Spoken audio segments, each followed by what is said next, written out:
Dan aku B. Dan ini Kak Friska. Hai. Kami akan mengulas cerita tentang Nabi Muhammad Sallallahu Alaihi Wasallam. Yeay. Ayo kita simak. Baik, kita mulai ya. Siap kakak.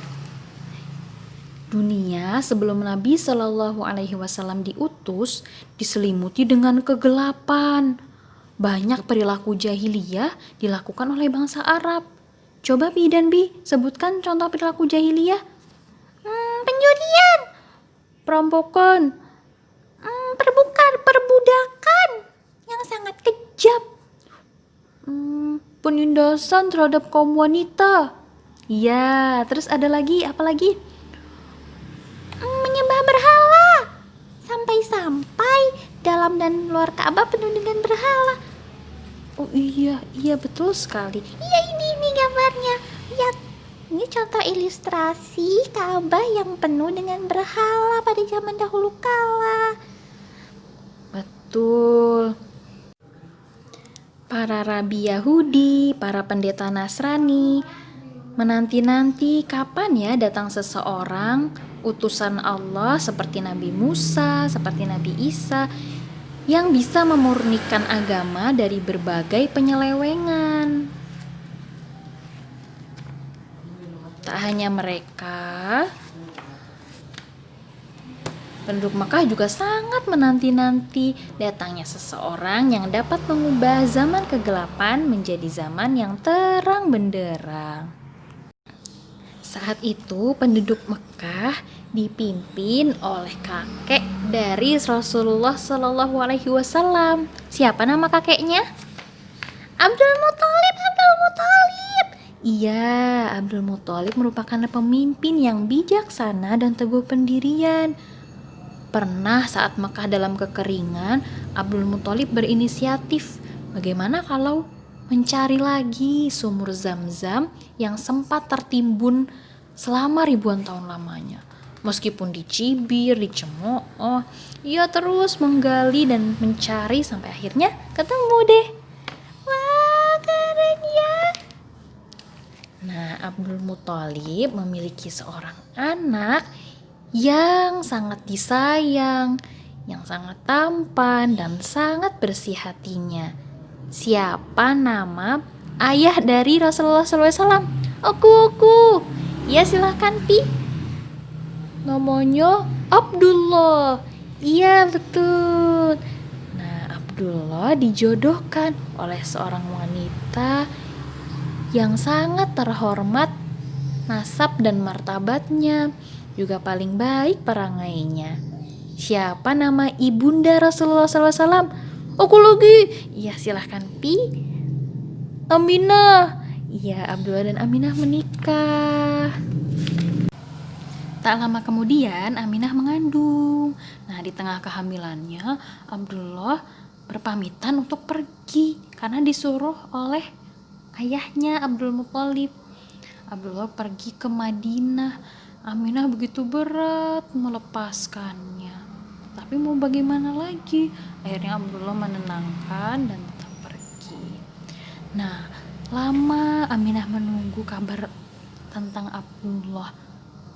Sampai-sampai Aminah gelisah dan cemas. Lah, kenapa lama? Bukannya Mekah dan Madinah berdekatan? Iya, tapi zaman dahulu kan belum ada bus. Jadi waktunya lama untuk pergi dari Mekah ke Madinah. Dan zaman dahulu juga belum ada telepon. Jadi tidak bisa langsung mengabarkan. Nah, setelah lama akhirnya kabar Abdullah datang juga. Ternyata Abdullah mengalami sakit dan meninggal dunia. Innalillahi wa inna ilaihi raji'un. Berarti Nabi Muhammad SAW belum pernah bertemu ayahnya ketika lahir. Iya. Aminah juga sangat sedih, terpukul, dan tidak menyangka ternyata perpisahan dengan suaminya tercinta begitu cepat. Apalagi Aminah membayangkan bagaimana nanti anaknya tidak pernah bertemu ayahnya sama sekali. Kita lanjut ya ceritanya. Oke deh. Nah, oh iya, Rasulullah SAW itu lahirnya kapan? 12 Rabiul Awal tahun gajah. Hah? Kenapa namanya tahun gajah? Soalnya saat itu terjadi penyerangan Ka'bah oleh pasukan bergajah yang dipimpin oleh Abraha. Hah? Kenapa Ka'bah mau diserang? Soalnya saat itu Abraha sangat kesal dan geram. Ia sudah membuat tempat ibadah yang lebih megah dan lebih besar. Tapi kenapa orang-orang masih saja berbondong-bondong ke Ka'bah? Nah, tapi penyerangan itu berhasil tidak? Tidak. Jadi Abdul Muthalib sempat menghalangi pasukan Abraha. Ia berkata, Abraha yang menanyakan Abdul Muthalib, jangan kau halangi aku, apa yang kau mau? Kata Abdul Muthalib, aku hanya meminta ratusan ekor untaku yang dirampas. Hah? Kata Abraha, jadi kamu hanya menginginkan unta-untamu dan memedulikan dirimu. Aku pikir pemimpin Mekah akan melindungi Ka'bah. Bukan begitu, kata Abdul Muthalib. Jadi unta-unta itu milikku, sedangkan Ka'bah milik Allah. Aku bertugas melindungi unta-untaku, sedangkan Allah akan melindungi Ka'bah. Iya, akhirnya Allah benar-benar melindungi Ka'bah. Bayangkan saja, saat hampir tiba di Makkah, tiba-tiba di lembah Muhasir nih di sini, pasukan gajah itu tidak mau berjalan. Dia hanya berhenti, diam saja. Ketika diarahkan ke belakang, dia mau berlari seperti mau berlari, tapi ketika diarahkan ke Ka'bah, dia berhenti lagi. Itu keajaiban dari Allah. Pasukan Abraha juga bingung mengapa itu bisa terjadi. Tak lama kemudian tiba-tiba datang segerombolan burung yang sangat banyak. Nah, 50 hari setelah peristiwa pasukan gajah ini, lahirlah Nabi Muhammad SAW ke dunia. Nih, tepatnya lahir di kawasan Masjidil Haram. Lebih tepatnya lagi di gedung perpustakaannya. Inilah lokasi tepatnya Nabi Muhammad SAW lahir. Jadi ketika Nabi Muhammad lahir, itu terjadi sesuatu yang sangat luar biasa. Bumi berguncang sehingga membuat berhala-berhala di sekitar Ka'bah berjatuhan. Selain itu, api yang biasa disembah oleh kaum Majusi, tahu kaum Majusi? Menyembah api. Iya, yang ada di Persia, itu tiba-tiba padam.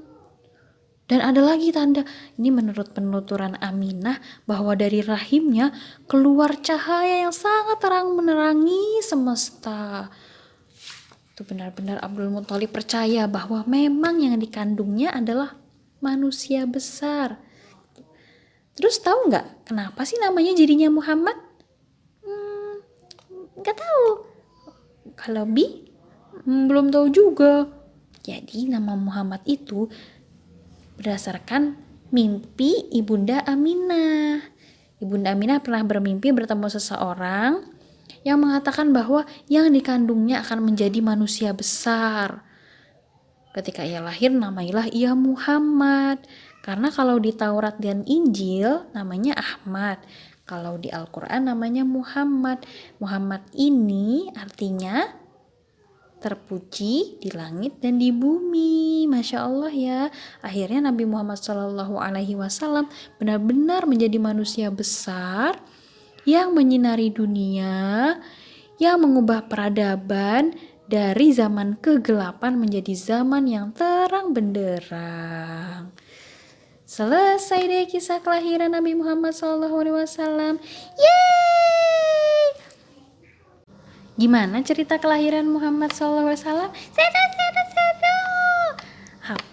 Nah, alhamdulillah ya sudah selesai. Semoga bisa bermanfaat. Nah, yuk kita sholawatan. Salatullah, salamullah, ala Toha Rasulillah. Salatullah, salamullah. ala yasin habibillah. Nah, insya Allah kita akan berjumpa lagi ya. Jadi gimana lagunya? Ilaliko. Ilaliko, ilaliko, sampai berjumpa pula. Ilaliko, nahnu fi amanillah. Kita tutup yuk cerita.